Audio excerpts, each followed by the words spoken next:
is our chief astronaut instructor overseeing all the training and preparation of the Galactic 2 crew.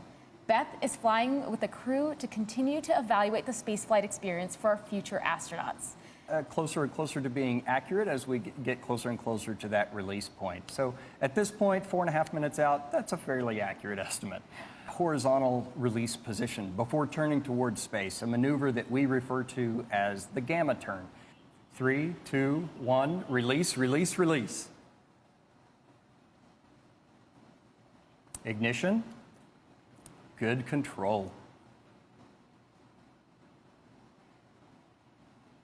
There's Mach 1. The pilots have started trimming for that turn towards space. Trim is now set. There is max Q. That's the point of maximum pressure exerted on the vehicle by the atmosphere. Those on board are experiencing about 3 Gs right now and traveling over 1,000 miles an hour. That's incredible. I can imagine they're having quite a great time. We're at Mach 2. We're in the vertical, headed towards space. This is the part where they're seeing Earth move away and seeing space come into view and seeing that they're going to space, and just, it is an incredible feeling.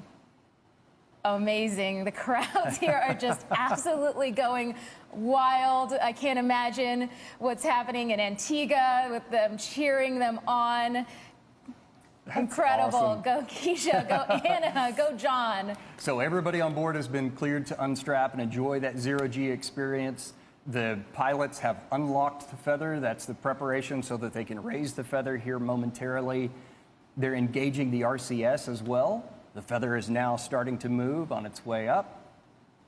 Everyone's up out of their seats just it's incredible. They're all, I know, it's amazing. They're all going to the window and taking in this just absolutely incredible view of Earth, the planet where all of their experiences are held. Everything they've ever known is down below.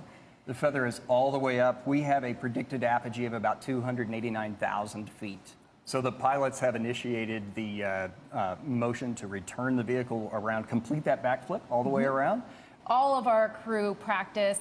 Our cabin is very purposefully designed to allow for our crew to get back into their seats.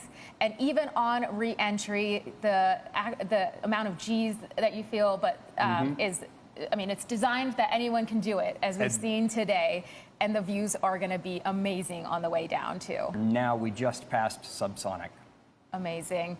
And the crowds, again, are just cheering on our entire crew. They're going to be able to see the vehicle as it comes down to land. Spaceship is now a glider, so it's all about balancing that potential and kinetic energy. If they want to go faster, they push the nose down, and if they want to go slower, they pull back and bring the nose up. You know, as you do with a glider, and now hitting those waypoints as they come in to runway 34 here at Spaceport America. So that's south to north on the runway. For those non-pilots tuning in, those numbers represent the first 2 numbers on the magnetic heading of your compass. So 34 is 340 degrees. The crew have this incredible view, not only of the New Mexican landscape, but of our spaceport facility, which is this incredible facility where they spent the last few days bonding with their crew and pulling the nose up and taking advantage of the ground effect.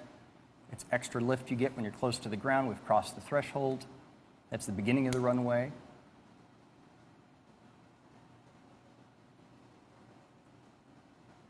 Beautiful. And touchdown of the main gear. Now CJ's going to hold the nose gear up for a little bit. That helps bleed off the energy that the spaceship has, using the air drag associated with that.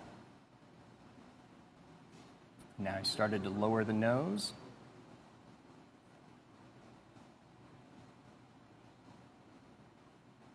And the nose gear is now down. So at a designated airspeed, the pilots have the option to apply the brakes or not. They can let the vehicle roll to a stop. We have plenty enough runway here. They are applying the brakes today, so We have 12,000 feet of runway here at Spaceport 12,000 America. feet of runway and 200 feet wide, so plenty of room. G2 crew has demonstrated that the future of spaceflight is not only for pilots and engineers, but for artists, science, athletes,